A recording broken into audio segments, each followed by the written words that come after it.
শুধু বাংলাদেশ নয়, এই উপমহাদেশে পিআর পদ্ধতি অচল বলে মন্তব্য করেছেন বিএনপির ভাইস চেয়ারম্যান বরকতুল্লাহ উলু।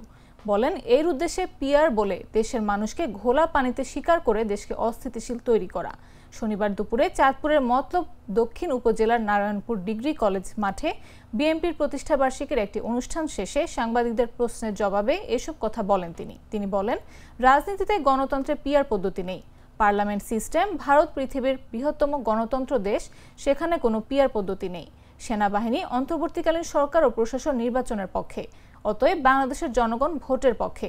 এই সময় সরকার নির্বাচনের যে ডেডলাইন দিয়েছে সেই ডেডলাইন অনুযায়ী নির্বাচন হবে বলেও প্রত্যাশা ব্যক্ত করেন তিনি। উপমহাদেশের আমাদের দেশের মানুষ যেভাবে নির্বাচন করে, তারা তাদের প্রার্থীকে সকাল বিকাল দেখতে চায়, তাদের সুখ দুঃখের সাথী হতে চায়।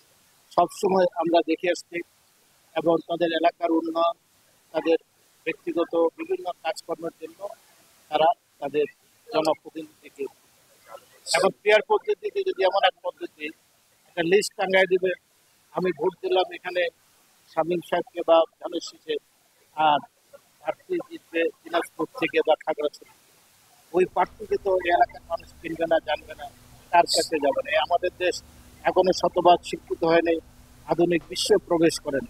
অতএব এই উপমহাদেশেও এই পিআর পদ্ধতিতে কোনো